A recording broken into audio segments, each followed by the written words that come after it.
Welcome back to Fox 12 Now. And thank you, as always, for joining us. We're here every weekday starting at 1 o'clock. I'm Greg Nibbler here in the Fox 12 Oregon newsroom. We cover a wide range of topics, but this time of year, the topic is always going to be for people in Portland, learning about the Rose Festival, which is going on. Not always, but I mean, hey, it's the big thing that's happening here in town. And with the events kicking off and going, we want to talk about traffic. How is that going to affect the roads and the streets around the city? To talk more about that from the Portland Bureau of Transportation, we have Hannah joining us. And so good to have you in here and being here to be a part of the show. And yeah, I think to start off, would you mind letting us know, when it comes to the Rose Festival, what kind of planning goes into that from a transportation side of things? Because it's got to make some changes, I would think. Yeah, absolutely. We start planning with the Rose Festival months in advance. It's a pretty detailed process. We work with a number of jurisdictions. We work with TriMet. We work with Multnomah County. They, actually manage and operate the bridge behind me here, the Hawthorne Bridge, as well as a number of other bridges over the Willamette River. We work with ODOT on any freeway interactions that you may have. But looking ahead just to this weekend, we've got the adorable Junior Parade that's happening in the Hollywood neighborhood. That's going to be this Saturday, tomorrow, from noon to 2 p.m., going down mostly around Sandy Boulevard through the Hollywood neighborhood, taking a turn on 40th Avenue to Tillamook and disbanding at Grant High School.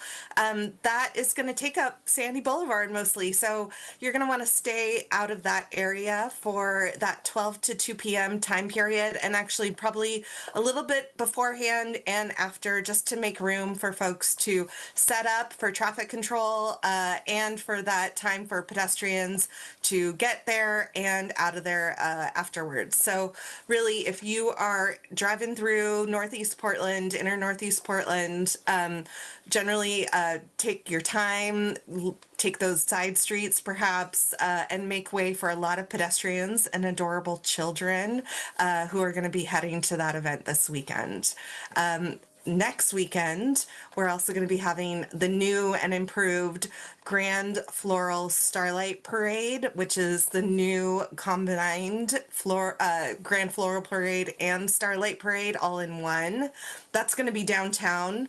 That parade will actually be going through the traditional Starlight Parade route that will be going down Nato Parkway, Salmon Street, 4th Avenue, Burnside, Broadway, Taylor, and then disbanding at Lincoln High School, Providence Park area.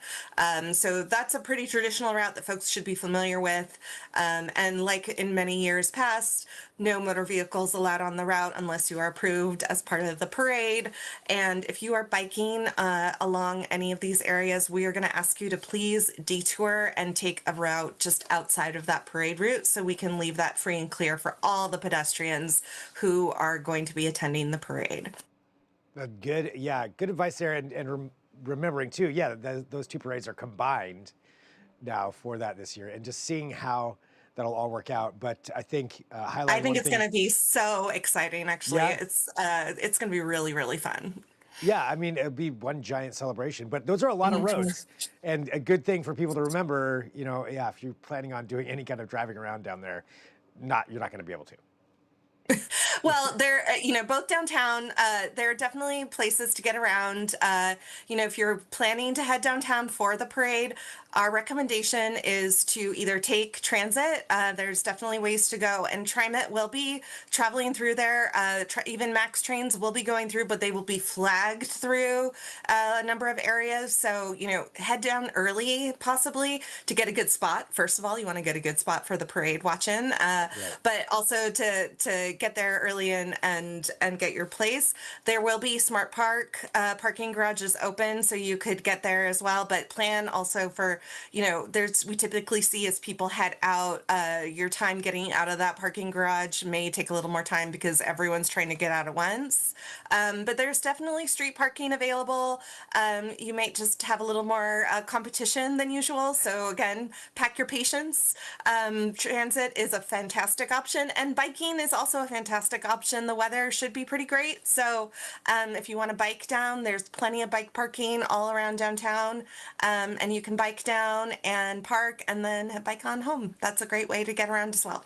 That is a great way to get around. All right, so good advice there and some good knowledge of what to expect. Anything else traffic-wise with the Rose Festival that people should be aware of? I know the ships, when they come in, right, that will Oh, yeah, affect that's the a bridge great lift. point. There are going to be during Fleet Week, we are anticipating that ships are coming in. The majority of the ships are coming in, I believe, on June 2nd. And later in the afternoon, there will be bridge lifts that come with that. So, again, please anticipate that and plan for bridge lifts that could impact your afternoon commute on June 2nd. I believe the majority of those bridge lifts for the departures will be on June 8th. So those also will have an impact when folks are heading out as well. So again, these are really, really fun events. They are part of our long-standing 100+ year tradition, I believe, in Portland. I'm born and raised in Portland, love the Rose Festival. It is such a wonderful part of our city. It brings people together from all walks of life. And there's a little bit of a traffic impact that can go along with that, but it's all worth it. It's all worth it. I mean, that's part of the whole experience. Yeah. Awesome. So we've got all of that going on, and then there's something else too with Portland Bureau of Transportation, a partnership when it comes to the biking side of things and helmets. Could you tell us what that is? Yeah, so switching gears, but also transportation related, we are so excited to announce today that starting on Monday, we have a really exciting partnership that we have with Plaid Pantry convenience stores for the next 2 weeks, beginning on Monday. In partnership with Plaid Pantry, we will be giving out 5,000 free helmets across 53 Plaid Pantries in the city of Portland. Those free helmets are for anyone ages 12 and older, one per person, as long as supplies last over the 2-week time period. And the reason we're doing that is because helmets are good for your brain. They protect your head, they protect your brain, and they make you safer when you are riding around the city. And this is the beginning of our summer safety campaign. We are calling it the Summer of Safe Riding. And we will be encouraging people all summer long to practice safe riding around our city by wearing a helmet, by riding predictably, by making sure that you are choosing safe and predictable riding skills as you ride around the city all summer long, enjoying our beautiful weather, our wonderful bike lanes. We've got more kids out and about choosing bike riding and scootering as a way to get around during the summer. And we want everyone to be able to ride safely as they get around town. So is it just as simple as showing up and saying, hey, I need a helmet? Yeah, it's really that simple. We want to be able to make sure everyone has a chance to have a helmet when they're getting around town. And That's if you great. don't have one already, we want you to be able to get one. And and keep yourself safe. Absolutely. With that helmet, you're also going to get a free sticker from Plaid Pantry, courtesy of Plaid Pantry. And if you want to grab a beverage or whatever while you're there, that's great too. Plaid Pantry also sells bike kits to help fix your bike up if you need to. So that's a great feature as well.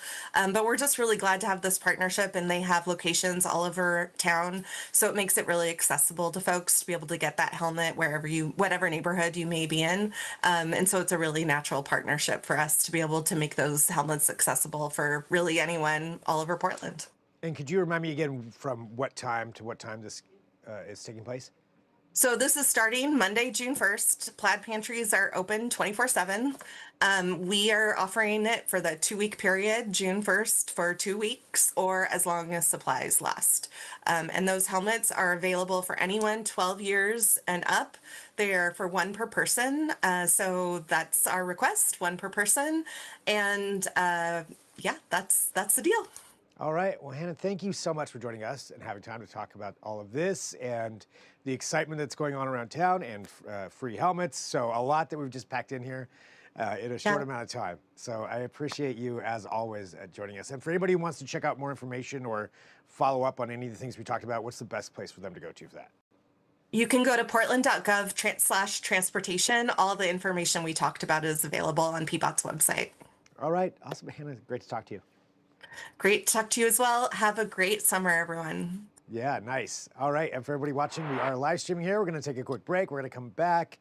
We cover a wide range of topics. We're going to be talking about a television series that is shooting in Portland, based on the Rocky and Creed universe of whatever of that world, and they're looking for extras. So we've got a casting director joining us to talk about that, about how you could be part of a Rocky movie or series or whatever it is. We'll discuss that coming up next. This is Fox 12 Now.